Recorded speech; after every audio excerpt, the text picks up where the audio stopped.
Почитувани гледачи на спортски магазин Трибина на М.Нет телевизија, ново издание во кое што ќе направиме една кратка анализа на втората лига, меѓутоа и кратко ќе искоментираме за некои спортски настани кои што се случи изминатиот период.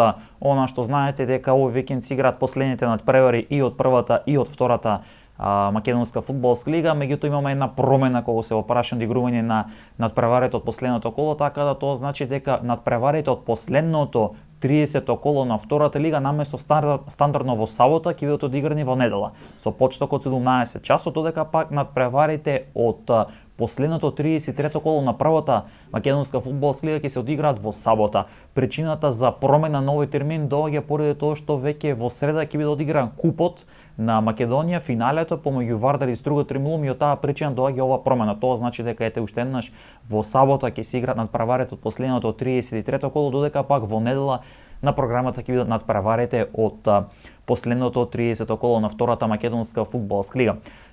Кога сме во прашање, односно кога ги веќе ќе ги најавиме практично надпреварите од последното 30-то коло на втората лига, информација дека на М.Нет телевизија во недела од 17 часот ќе може да го проследите надпреварот помеѓу Брегалница и Башкими. Тоа ќе биде дерби, кое што дерби пред се ќе зависи и од одлуката која што сме во исчекување за надпреварот, тој спорен надпревар од 28-то коло од Гевгелија помеѓу екипите на Кожув и на Башкими, така да тука многу работи ќе зависат од тој надпревар. Во секој случај ќе има и како влијание во завис од тоа што ќе биде конечната одлука на Фудбалската федерација на Македонија. Во секој друг случај, како што кажав, веќе сигурно е едно, а тоа е дека Македонија Ѓорче Петров се враќа во првата македонска фудбалска лига, тоа експресно откако минатата сезона заедно со Брегалница испадна од лигата.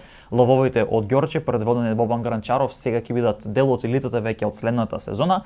Во последното коло екипата ќе игра против Беласи на домашен терен, како големи фаворити со триумф екипата на Македонија Ѓорче Петров не само што се враќа во втората лига, туку ќе освои шампионска титула во втората лига и како шампион всушност ќе се врати во првата македонска фудбалска лига. И како што кажав, битката останува за тоа второ место кој директно да патува. Ќе чекаме на конечна одлука од исходот што би можело да значи, дали би имало евентуално некои санкции кон Башкими, какви били тие санкции, односно казни, па така расплетот ќе го гледаме можеби веќе до пред почетокот на последното 30-то коло, можеби потоа, така да тука многу комбинации ќе зависат и ќе видиме дали нешто може тука од таков случај да се јави Брегалница, па да дојде до ситуација да игра Бараш, евентуално Арсими да биде втор. Има многу комбинации, се зависи од конечните исходи, меѓутоа да сочекаме да видиме што конечно ќе биде одлуката. Секој тоа ќе има влијание и кога е во прашање Кожув, ќе видиме тука што ќе има, како ќе се рефлектира сето тоа на конечниот изглед на самата табела, кога е во прашање екипата на Кожув, со оглед на фактот дека може и тука да има промени кога е во прашање самата табела. Ќе имате можност пред вас да ја погледнете табелата како изгледа истата, со цел да видиме што досега имат овие 29 кола и што всушност ќе не очекува во последното 30-то коло, па ќе направиме една, јас би рекол, кратка анализа да видиме што тука имаме. Гледате, на првото место е Македонија Ѓорче Петров со еден од најдобрите напади во лигата со 47 погодоци. Само 8 имаат примено, што значи дека одбраната предводена од голман Андреј Ефремов е на вистина на високо ниво со само 8 примени погодоци во текот на целата сезона и плюс гол разлика гледат од 39 со 64 бодови на своето конто. Втор е Башкими со 63 бодови, меѓутоа во првичните соопштенија Фудбалската федерација на Македонија потенцираше дека надпреварот од 28-то коло нема да биде регистриран. Ако сега не биде регистриран и ги одземе тие 3 бодови, во тој случај Башкими ќе биде трет со 60 бодови, меѓутоа ако ги додадеме тие 3 бодови, Башкими е второ со 63 бодови, екипата на Арсими има 62 бодови, тука доаѓа Брегалница со 58 бодови. Всушност Брегалница Башкими ќе биде тоа дерби на 30-то коло, дерби кој што ќе се игра на градскиот стадион во Штип и дерби кој што ќе може да го следите во живо на М.Нет телевизија в недела од 17 часот. И уште еднаш ќе потенцирам, ќе зависи многу овој меч, резултатски ќе зависат и одлуката за тој спорен надпревар од 28-то коло, дали евентуално Башкими ќе има некои санкции и тоа какви санкции, за да видиме како ќе биде конечниот изглед на табела, така да многу комбинации ќе зависи од тоа. Детонет Плачковица, предводно читипскиот стратег Горан Здравков е на 5-то место со 43 бодови. Во последното коло Радовишин на домашен терен ќе играат против Победа и ќе сакаат триумф со цел да завршат на 5-то место, како всушност тоа ќе биде највисокиот пласман кој што ќе може да направи Детонет во тековната сезона. Охрид е на 6-та позиција со 42 бодови, всушност тука заедно со Саса кој исто така има 42 бодови, во последното коло ќе одат по триумф со цел да можат и овие две екипи да се вмешат во трката за 5-то место. Беласица потоа следува на самата табела, па тука доаѓаат Скопје, Кожув, ете за кој што зборев и ќе видиме какви ќе бидат санкциите за Кожув, Новаци, Вардар Неготино, кој што веќе Победа ги обезбедил, односно обезбеди директен опстанок во втората лига. Осолово е во бараж зоната со 26 бодови и тимот на Крстев откочени, популарните жетвари ќе играат бараж за опстанок, и тоа како што кажав, може да има промени во зависи од тоа што би биле санкциите за Кожув, дали ќе биде одземање на бодови, дали ќе биде изфрлање во понизок ранг на надпреварување, многу комбинации има тука и ќе видиме како сето тоа ќе се рефлектира. Понатаму Борец и Вардарски се во зоната за директно испаѓање, всушност овие екипи се нови третолигаши, Борец како претпоследен со 14 бодови, а Вардарски како последен со 11 бодови. Овие две екипи минатата сезона се вратија во Втора лига. Борец експресно стана шампион во Трета лига Југ, гостувала во Зреми во Битоло во баражот и дојде така до Втора лига. Вардарски после 27 години се врати во Втора лига, меѓутоа овие две екипи и експресно ќе се вратат назад во Трета лига, меѓутоа може да некоја екипа евентуално се спаси, ќе видиме што би значиле комбинациите кога се во прашање нели дали евентуално ќе има изфрлање некоја лига на некоја екипа од Втората лига. Пак ќе потенцира многу комбинации се во прашање. Ова беше табелата. Ќе имаме можност да ги погледнеме и двојките за тоа последно 30-то коло, да видиме кој против кој ќе игра всушност во последното коло и што 30-то коло ќе донесе кога е во прашање нели последната рунда од оваа надпреварувачка сезона, и потоа ќе ни останат тие баржи кои што треба да се одиграат 24-25 мај. И со тоа ќе имаме конечен изглед на табелата и во првата и во втората лига за следната надпреварувачка сезона, а секако потоа ќе ни останат да се комплетираат и третите лиги со таму каде што ќе има одигрување на баражи, таму каде што ќе имаме директен влез, ќе видиме што ќе значи. Знаете дека 5 региони имаме во Трета лига и според тоа ќе видиме што ќе и како всушност ќе изгледат регионите кога е во прашање следната надпреварувачка сезона 2025-2026. Пред нас се двојките за последното 30-то коло или последната рунда. Овие се последните надпревари кои што ќе бидат одиграни во оваа надпреварувачка сезона, како што кажа, потоа ќе ни останат само баражите. Вардар Неготино Арсими. Ова надпревар кој што ќе се игра на Цвај арената, така е познат стадионот во Неготино. Како што кажав, Арсими на овој надпревар ќе мора да триумфира и да чека на евентуален кикс на Башкими во Штип, ако сака да биде втор и со тоа да испише историја за прв пат да се пласира во првата македонска фудбалска лига. Македонија Ѓорче Петров на домашен терен против Беласица. Лавовите на Бобан Гранчаров ќе бидат фаворити на овој надпревар и со триумф ќе ја освојат титулата во втората лига и се враќаат експресно во првата македонска фудбалска лига како шампиони. Отпаднатиот Борец на домашен терен ќе игра против Охрид, како што кажав, Охриѓани одат по тие 3 бодови со цел да завршат на 5-то место. Понатаму Брегалница Башкими, дербито на 30-то коло, дерби кој што уште ќе потенцирам, ќе може да го следите во живо на МНЕТ телевизија во недела од 17 часот. Брегалница ќе сакат 3 бодови, триумф, истото ќе го сака и Башкими. Влогот на овој надпревар е голем и за двете екипи. Брегалница има можност да пред својата публика ја заврши сезоната со триумф, да израдува својата публика, од друга страна Башкими ќе сака 3 бодови. Меѓутоа, повторно ќе се навртам на она што го зборев на почетокот од емисијата. Се зависи многу за Башкими од тоа дали какви санкции би имал клубот, бидејќи доколку биде санкциониран, дали тоа ќе биде со бодови или на некој друг начин, се отвора простор Брегалница да биде трета, да игра бараж, Арсими да биде втор, да влезе директно во прва лига. Многу ќе се чека на конечните одлуки, на конечниот исход од тоа што би биле евентуалните санкции за Башкими како и за Кожев. Детонит Плачковица против победа на домашен терен. Кажав дека Радовишани пред својата публика сакаат триумф над победа со цел да можат да го сочуваат петото место. Кожев ќе игра против Новаци. Ова ќе биде последен надпревар за Кожев во оваа надпреварувачка сезона и ќе ја затвори сезоната пред домашната публика, односно домашен терен. Меѓутоа Кожев е во исчекување на одлуката, неизвестност има таму во Гевгелија. Ќе видиме што ќе донесе исходот и што ќе се случи понатаму со Кожев. Од друга страна, Скопје против Каменица Саса. Како што кажав, рударите ќе сакаат 3 бодови со цел да завршат на петото место, меѓутоа ќе зависат од резултатот во Радовиш помеѓу Детонит Плачковица и Победа. И Осогово пред својата публика против Вардарски ќе го одигра надпреварот од ова последно 30 коло и жетварите кои што се прероди, јас би рекол, во овој пролетен дел против Вардарски одат на 3 бодови. Победнички, максимално мотивирани, ќе чекаат на ждрепката со цел да видат кој противник ќе се падне во баражот за опстанок за нив опстанокот за третолигашите за влез во втората македонска фудбалска лига. Знаете дека ние претходно анализиравме во претходната емисија, познати се сите екипи кои што ќе играат бараж. Веќе ги имаме прогласено сите шампиони, уште еднаш ете за оние кои што можеби не се информирани. Во баражот играат 6 екипи. Осогово како 14 на табелата, ја видовте претходно табелата со тие 26 освоени бодови, ќе се бори да го сочува опстанокот во втората лига. Прав првенствен надпревар во кој што ние игравме како што знаеме и како што сме играли цело првенство.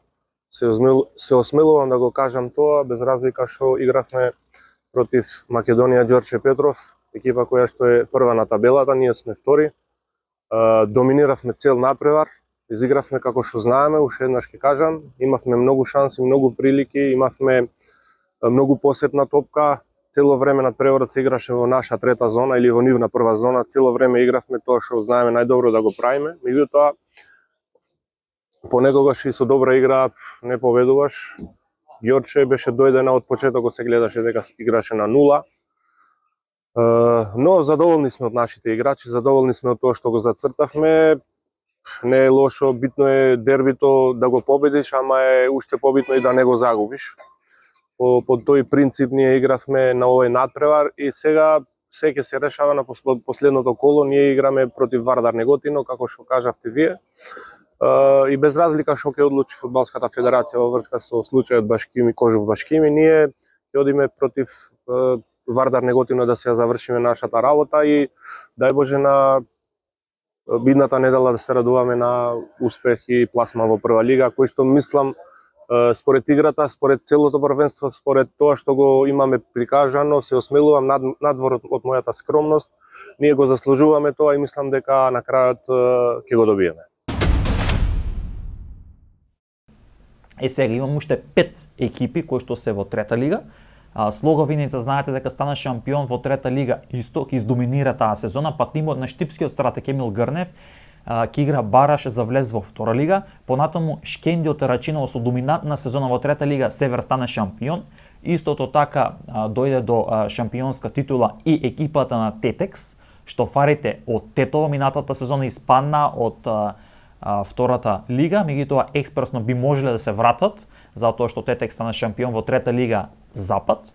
Преспа отресен е шампион во трета лига Југо-Запад, додека пак екипата на Големо Конјари е шампион во трета лига Југ. Ова значи дека Големо Конјари, Преспа, Тетекс, Шкенди Рачиново, Слога Виница и Осогово ќе играат бараш за втора македонска фудбалска лига. Она што знаете дека поради откажувањето или изфрлањето од лигата на Восков спорт и на Гостивар се отвора простор да од оние лаки лузери или оние кои што ќе изгубат во баражот со ждрепка извлечеме уште 2 екипи за да се пополни втората лига. Тоа значи дека од тие 6 екипи, односно тие 3 надпревари, поразените 3 екипи ќе бидат од тие 3 екипи ќе бидат повлечени 2 екипи со ждрепка во втора лига, една екипа ќе извиси, меѓутоа ќе причекаме да видиме што ќе се случи со надпреварот во Гевгелија од 28-то коло на втората лига, па може ќе има и некои промени и тука. Ова беше она анализа која што ја правиме за втората лига. Ќе спомнам овде уште неколку работи пред одигрување на ова последно 30-то коло. Од аспект пред се тука мислам и на жолтите картони кои што ги заработија фудбалерите. Знаете дека она правило, доколку еден фудбалер има акумулирано, собрано или добиено 5 жолти картони, тоа по автоматизам значи дека следниот надпревар го пропуштаат. Така да последното 30-то коло го пропуштаат Хусейн Демири од Башкими. Тоа значи дека ќе биде голем хендикеп за Башкими неиграњето на Хусейн Демири во Штип против Брегалница, бидејќи тоа е најдобриот нивен стрелец. Понатаму за Вардарски во Кочани против Осогово нема да настапи Ристо Миленковиќ. За Детонит Плачковица нема да настапи младиот фудбалер од Штип Александар Смилков. Значи Смилков нема да може да игра против Повода во последното коло.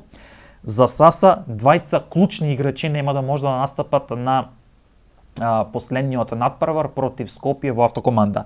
Тоа значи дека нивниот најдобар стрелец Андреј Симевски и Тони Мичковски нема да може да настапат на последниот надпревар, односно го пропуштаат надпреварот од последното 30-то коло, додека пак за Кожев нема да настапи Филип Ѓорѓиевски поради акумулирани 5 жолти картони. Ова значи дека овие фудбалери сезоната ќе заврши практично условно речено, ако можам така да се изразам, веќе во претходното коло, бидејќи во последното коло нема да можат да настапат.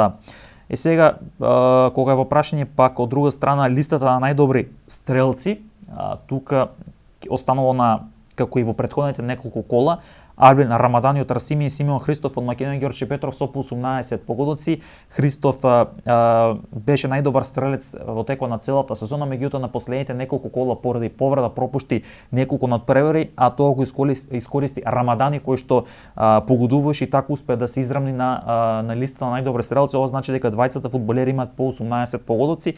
Трет нова листа е Тому Андреј Симевски, како што кажа дека ќе го пропушти последното коло со 15 постигнати погодоци за екипата на Каменица Саса. Доаѓа со 13 погодоци Хусейн Демири од Башкими, кој што го пропушти со така последното коло. Ово условно речено значи дека Симевски Демири ја завршуваат сезоното со 15, односно 13 постигнати погодоци, бидејќи нели нема да играат во последното коло, додека пак за Кожув најдобар стрелец е Сашо Дуков со 12 погодоци, а 10 погодоци успеа да постане Албан Таипи за екипата на Арсими. Најдобар стрелец на Осогово е Владимир Жоглев, додека пак најдобар стрелец на Охрид е Оливер Дишлиевски, додека пак на Брегалнец најдобар стрелец е капитенот Давид Калпачки со по 9 постигнати погодоци. Голема листата на нормално нели на постигнати погодоци во ова надпреварувачка сезона. Имаме дури и доста фудбалери кои што постигнале автогол, така да ете можам накратко да кажам дека Мартин Димовски од Каменица Саса си постигна 2 автогола, по еден автогол постигна Димитри Енкулов од Вардар Неготино, Филип Јованов од Осогово, Кристијан Јордановски од Борец, Дарко Алексовски од Каменица Саса, Малек Белули од Арсими, Христијан Бејков од Вардарски, Христијан Коцев од Скопје, Христијан Митрески од Бешкими, Стефан Молденовски од Беласица, Никола Најдовски од Кожув, Павле Петров од Борец, Кристијан Таневски од Каменица Саса и Лука Трајковски од Детонит Плачковица се фудбалерите кои што постигнале автоголови во ова надпреварувачка сезона. Ова беше секога во прашање втората македонска фудбалска лига, тоа што ќе не очекува практично во последното коло. Во самата емисија ќе искоментираме, како што кажев и на почетокот, имаме неколку позначајни спортски настани кои што се случија пред се во Штип. Екипата, знаете, пионерките на Астибо забележаа одлични резултати. Тоа значи дека пионерките кои што ги води искусната ракометарка сега како тренер Марија Анчева ќе играат завршница, односно Final Four. Тоа е голем успех пред се, затоа што завршија во пионерската лига група Б на првото место пред Металург и пред Вардар. И уште еден податок кој што е доста важен е тоа дека овие ракометарки постигнаа и најмногу погодоци, вкупно 375 погодоци, издоминираа практично во текот на целата сезона и завршија на првото место, а со тоа обезбедуваат и место на самиот Final Four. Она што можам тука да го спомнам дека имаат учинок од 14 победи, 1 реми и 1 пораз, како што кажа 29 освоени бодови, 375 постигнати погодоци, со тоа имаат најдобриот напад, најмногу погодоци имаат постигнато и втора најдобра одбрана со примени 204 14 поголовци, Металург заврши на второто место со 27 бодови, Вардар заврши на третото место зад Астиво и зад Металург со 16 бодови. Во групата А Ѓорче Петров е таму лидер, доминираше заедно со Струга и овие 4 екипи, значи Астиво, Металург, Ѓорче Петров и Струга ќе играат завршница каде што ќе се борат за шампионската титула во пионерската женска ракометна лига за ова надпреварувачка сезона. Она што друго како податок би можеле да го спомнеме е тоа дека кошаркарите на Соколи, кои што во полуфиналето доживеа висок пораз против Ангели во гости, зашто и тренерот на Соколи се извини за тој катастрофален пораз, за таа катастрофална игра, даде до знаење дека кошарката се игра до последната надеж дека ќе ја искористат и ете тоа се случи, да триумфира Соколи на возвратњето на вториот надпревар, откако во Јордан Мијалков триумфира и со тоа обезбедија мајсторка против Ангеле, трет надпревар каде што победникот на тој трет надпревар ќе игра финале. Меѓутоа друг што е важно е дека во тоа финале автоматски значи дека екипата која што ќе го обезбеди тоа финале ќе биде и нов прволигаш. Маџари веќе триумфираше над вториот тим на МЗТ Скопје со 2-0 во таа полуфинална серија, откако триумфираше на домашен на гостински терен. Маџари е во финалето, меѓутоа Маџари испише и клупска историја со тоа што ќе игра за прв пат во првата кошаркарска лига на Македонија. Сега останува тој трет надпревар кој што ќе го даде и последниот патник во финалето помеѓу Ангели и екипата на Соколи од Штип. Тоа значи дека тој трет надпревар ќе одлучи кој ќе патува во финалето, а потоа ќе значи автоматски влез во првата кошаркарска лига, а финалето ќе биде нели еден вид само за тоа кој да биде прв во втората кошаркарска лига на Македонија. На крајот само ќе спомнам уште еден поголем и позначаен на спортски настан кој што се случуваше, а тоа е боксерите на Pink Panther кои што завршија први во кадетска конкуренција, го освоија првото место и тој пехар на олимписки надежи на Open Balkan меѓународно надпреварување. Тренерот Петре Чурлиновски, кој што и претходно разговаравме, е задоволен со тоа што го направи неговите боксери и практично ете завршува тоа прво место. Морам да потенцирам дека стана збор ова за меѓународно надпреварување во кое што се вклучени екипи од повеќе држави, од Македонија, од Албанија, од Србија, од Романија, каде што практично имаме и од Босна и Херцеговина, каде што имаме голема конкуренција. Ете боксерите на Pink Panther испишаа една голема историја со тоа што го освоија првото место на олимписки надежи на Open Balkan и беа примени кај градоначалникот на општина Штип Иван Јорданов, кој што лично им честитеше за овој успех, посакувајќи им многу успеси и во иднина. И секако овде ќе го спомнем и оној голем настан кој што се случи изминатиот викенд, а тоа е оној пеливански турнир Трофеј Штип, каде што имаше голема масовност и каде што беше прв ваков турнир кој што се одржа во Штип. Ова беше всушност преку овој турнир се направи една промоција на овој спорт, има можност штипење, меѓутоа сите кои што допотуваат од цела Македонија да присуствуваат на ваков спектакл, да видат за каков вид на спорт станува збор. Накратко можам да кажам дека пеливанството или пеливанското борење е слично по спорта како борењето слободен стил. И ете со голема масовност беше одбележен и овој спортски настан кој што се случи во градот Потисерот. Поштовани гледачи на Mnet телевизија, ова беше се што подготвевме за ова издание од Трибина. Уште еднаш ќе потенцирам, во недела се играат надпреварите од последното 30-то коло на втората лига. Ќе се очекаме на исходот од одлуката за тој спорен момент од 28-то коло помеѓу Кожув и Башкими. Секој не заборавајте во недела од 17 часот Mnet телевизија да го следите дербито на 30-то коло помеѓу Брегалници и Башкими кој што се игра на градскиот стадион во Штип. Ова беше се, спортски поздрав до следното издание на Трибина.